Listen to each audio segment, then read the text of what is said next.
Si vous demandez à quelqu'un si la vie existe sur d'autres planètes et lunes, la réponse que vous obtiendrez probablement sera un oui confiant. En remontant les générations, nous avons été présentés à un large éventail d'extraterrestres, bons, mauvais et mauvais. Leur présence constitue une grande partie de notre divertissement et de notre culture, et nous, les terriens, semblons croire sans fondement que nous ne sommes pas seuls dans l'univers. Mais cette présence extraterrestre régulièrement affichée dans les films ou les jeux est, bien sûr, une fiction. Aucune vie extraterrestre au-delà de la Terre n'a jamais été trouvée, il n'y a aucune preuve qu'une vie non terrestre ait jamais visité notre planète. Tout n'est qu'une théorie. Cela ne signifie pas, cependant, que l'univers est sans vie. Bien qu'aucun signe clair de vie n'ait jamais été détecté, la possibilité d'une biologie extraterrestre, la logique scientifique qui la soutient, s'est accrue. C'est peut-être la plus grande réalisation du domaine en plein essor de l'astrobiologie. Plus tard cette décennie, la NASA lancera sa mission DaVinci, abréviation de Deep Atmosphere Venue Investigation of Noble Gas, Chemistry and Imaging, pour collecter des observations jamais vues auparavant de notre planète sœur torride. Comme indiqué dans un nouvel article par des chercheurs de la mission, la sonde aidera à répondre à des questions insaisissables. Vénus abritait-elle des océans? Était-il habitable? A-t-il jamais accueilli la vie? Que se passe-t-il exactement à sa surface? Un jour vénusien en 2031, à midi pile, le vaisseau spatial DaVinci laissera tomber une sphère de titane de 3 pieds de large à travers les épais nuages de Vénus. Il va ingérer des gaz. Il mènera des expériences. Il supportera des températures et des pressions extrêmes. Cela nous montrera à quoi ressemblent réellement les montagnes vénusiennes. Si tout se passe comme prévu, une seule heure d'observation transformera notre compréhension de Vénus et révélera enfin son passé et ses secrets. Avant de commencer, soyons clairs. DaVinci n'est pas le premier à poser le pied sur Vénus.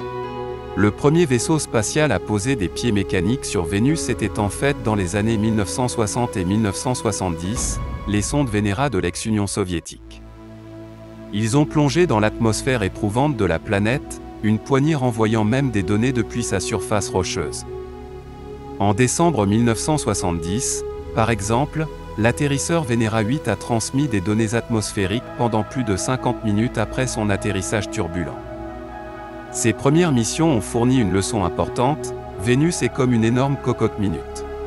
Vénus est la troisième chose la plus brillante du ciel, mais notre vue est bloquée par une atmosphère épaisse, et malgré les conditions étranges et brûlantes, Vénus partage un nombre surprenant de caractéristiques avec la Terre. Bien que la planète soit la deuxième planète la plus proche du Soleil, c'est de loin la plus chaude des 8 mondes de notre système solaire. Son atmosphère épaisse est principalement composée de dioxyde de carbone avec des nuages d'acide sulfurique, qui piègent la chaleur du Soleil et créent un effet de serre incontrôlable. Et maintenant, des chercheurs ont fait une découverte inattendue qui pourrait potentiellement changer la donne dans notre recherche de vie extraterrestre. Tout cela grâce à une découverte de gaz phosphine sur Vénus. La phosphine est considérée comme une biosignature. Une biosignature est toute substance, telle qu'un élément, un isotope ou une molécule, ou un phénomène qui fournit des preuves scientifiques de la vie passée ou présente. D'autres éléments qui sont des biosignatures sont le dioxyde de carbone ou l'oxyde nitreux, également connu sous le nom de gaz hilarant. Sur Terre, la phosphine est produite par certains types de bactéries. Cette découverte était inattendue et pourrait changer la donne. La présence de phosphine aéroportée, c'est un peu comme apercevoir un phare lors d'une torride tempête sur les mers, un signal que la vie est dans le quartier. Mais si, en effet, des organismes vivants flottent dans l'air dense de Vénus, cela renforcerait énormément l'argument selon lequel la vie n'est pas un miracle cosmique. Pendant des décennies, les scientifiques ont poursuivi la vie dans l'espace de 3 manières principales. L'une consiste simplement à le rechercher, ce qui est la motivation pour envoyer de nombreux rovers qui rampent sur la surface martienne. Une seconde est d'essayer de syntoniser les signaux radio extraterrestres. Et un troisième consiste à utiliser des télescopes pour examiner les atmosphères des planètes et des lunes à la recherche de biomarqueurs, les gaz produits par la vie. C'est aussi ce que fait le télescope spatial James Webb. Ce qui rend la découverte de la phosphine dans l'air de Vénus si convaincante, c'est que les chercheurs se sont creusés la cervelle en essayant de trouver des moyens d'expliquer sa présence sans évoquer le terme « vie ». Ils ont envisagé la probabilité de processus chimiques étranges dans l'atmosphère qui pourraient le produire ou la possibilité qu'il ait été craché par les volcans en dessous. Même les réactions causées par les météores qui traversent les nuages ou les effets chimiques de la foudre ont été pris en compte. Mais les scientifiques n'ont pas pu trouver d'explication non biologique plausible. Néanmoins, ils restent prudents. L'histoire est pleine d'affirmations sur la biologie extraterrestre qui se sont révélées plus tard suspectes ou tout simplement fausses ou même fausses, des canaux sur Mars au microscopique sinueux caractéristiques observés dans une météorite martienne. Tous ceux qui ont affirmé avoir établi l'existence de la vie ailleurs ont été contestés et se sont trompés. La science nous pousse à croire que notre monde est le seul endroit de l'univers où l'on sait que la vie existe. Prouver le contraire est un objectif énorme, et la preuve doit être incontestable. Comme Keck Palmer dans Nope. Le duo frère-sœur risque essentiellement sa vie pour obtenir une preuve photographique claire de l'extraterrestre.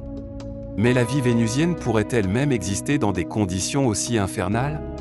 Pendant des décennies, les scientifiques ont supposé que Vénus était un enfer stérile et l'ont largement ignoré en faveur de Mars ou de plusieurs des lunes riches en eau de Jupiter et de Saturne. Mais pas tous les scientifiques. L'astronome planétaire David Grinspoon, du Planetary Science Institute, a constamment défendu l'idée d'accorder une plus grande attention à Vénus. Il a souligné qu'à 30 miles au-dessus de la surface, les températures des nuages chutent à peu près au même niveau qu'un jour d'automne à New York.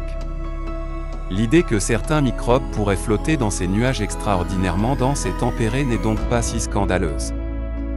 De tels organismes pourraient être les restes d'une vie simple qui a peut-être été engendrée pendant les milliards d'années où Vénus avait des océans, de vastes mers qui ont fini par s'évaporer.